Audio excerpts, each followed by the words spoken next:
نبی علیہ السلام نے ارشاد فرمایا قرب قیامت میں لوگ اپنی بیویوں سے زنا کریں گے. ہم نے حدیث پاک پڑھی تو ہمیں سمجھ نہیں آئی. ہم نے اپنے استاد سے پوچھا کہ استاد جی یہ کیا معنی ہے کہ اپنی بیویوں سے زنا کریں گے؟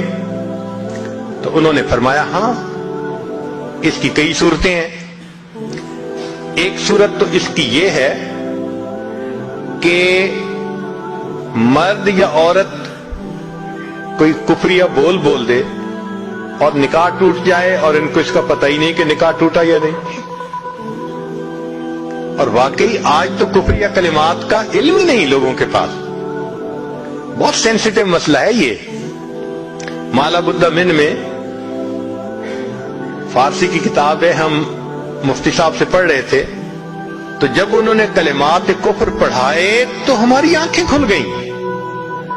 اس میں حضرت مفتی کفایت اللہ رحمۃ اللہ علیہ نے لکھا ہے, نہ مفتی قاضی ثناء اللہ پانی پتی رحمۃ اللہ علیہ نے لکھا ہے کہ اگر دو بندے گفتگو کر رہے تھے, ایک نے کہا کہ یہ تو شریعت کی بات ہے اور اگلے نے جواب دیا رکھ پرے شریعت کو فقد کفر, وہ آدمی کافر ہو گیا.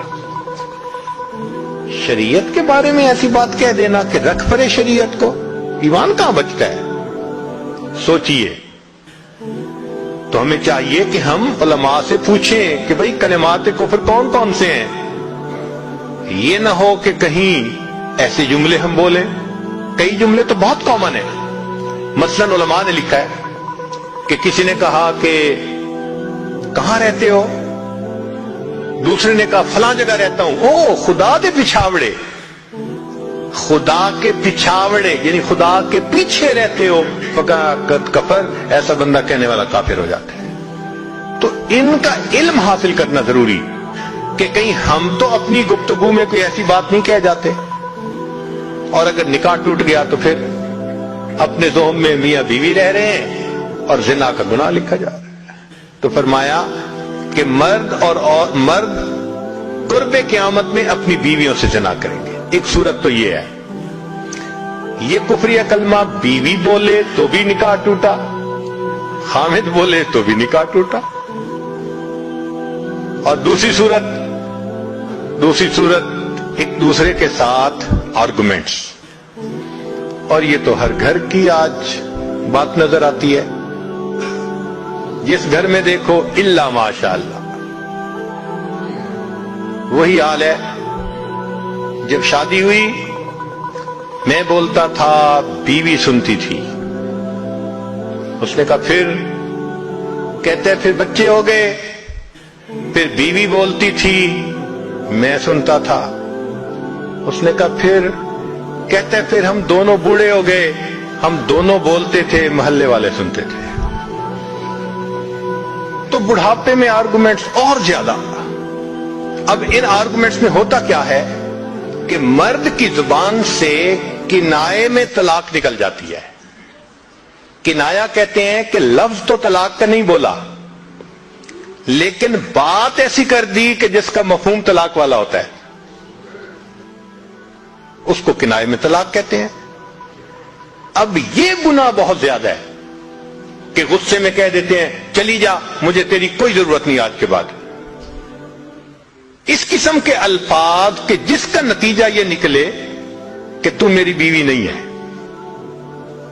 اس کو کنایا کہتے ہیں. اب اس کے مسئلے بھی سیکھنے چاہیے. بھئی نکاح کیا ہے تو کیسے ٹوٹ سکتا ہے, یہ مسئلے بھی تو آنے چاہیے نا.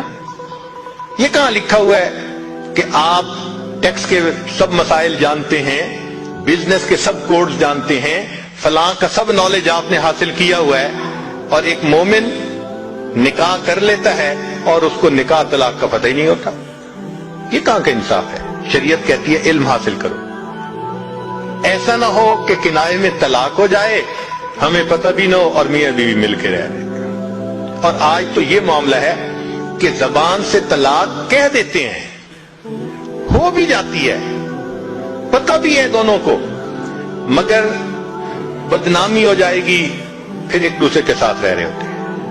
چنانچہ ہمیں ایسے لوگ ملے, 5 وقت کا نمازی, تہجد پڑھنے والا, سب نیکی کرنے والا, خود اس نے مجھے کہا کہ آج سے 8 سال پہلے میں نے اپنی بیوی کو طلاق دے دی تھی غصے میں. ویسے میں نے غصے میں دی تھی. میں نے کہا کبھی کسی نے بیوی کو خوش ہو کے طلاق دی؟ دیتا تو غصے میں ہی ہے نا. یہ کیا بات ہوئی کہ غصے میں دی تھی؟ بھئی طلاق تو ہو گئی.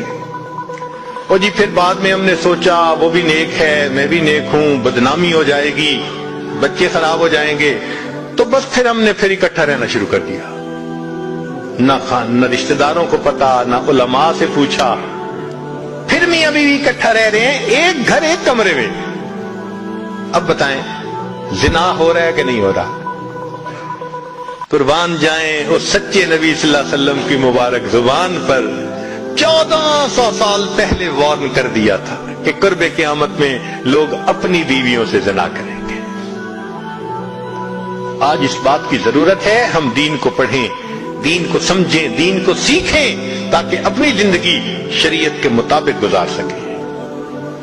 اور یہ ایسا گناہ ہے زنا, اللہ اکبر, کہ قرآن مجید میں اس کے لیے فرمایا خالدین وَيَخْلُدُ فِيهِ مُهَانًا, خالدین فیہا کا لفظ آیا. تو مفسرین نے اس پر نقطہ لکھا کہ کافر ہمیشہ ہمیشہ جہنم میں رہیں گے, مومن مسلمان خطاکار کے لیے خالدین کا لفظ. تو مفسرین نے اس کا جواب دیا جی ہاں, یہ آپس میں انوالو تھے نا, تو کہتے تھے ہم کبھی ایک دوسرے کو نہیں چھوڑیں گے, ہم کبھی نہیں چھوڑیں گے ایک دوسرے کو. یہ جو وعدے کرتے تھے ہم کبھی ایک دوسرے کو نہیں چھوڑیں گے, ہمیشہ ساتھ رہیں گے, اللہ فرماتے ہیں میں بھی تمہیں پھر ہمیشہ ہمیشہ کا عذاب دوں گا. ایک حدیث پاک میں ہے قیامت کے دن اللہ تعالیٰ کے سامنے بوڑھا زانی آئے گا, اللہ تعالیٰ اس کے چہرے کی طرف نہیں دیکھیں گے. ایک روایت میں ہے قیامت کے دن بے پردہ جو ننگے سر پھرنے والی عورت ہوگی وہ اللہ کے سامنے کھڑی کی جائے گی, اللہ تعالیٰ اس کی طرف نہیں دیکھیں گے. یہ وہ گناہ ہے کہ اللہ تعالیٰ کی رحمت کی نظر ہی قیامت کے دن نہیں پڑے گی. آج اس سے بچنے کی ضرورت ہے.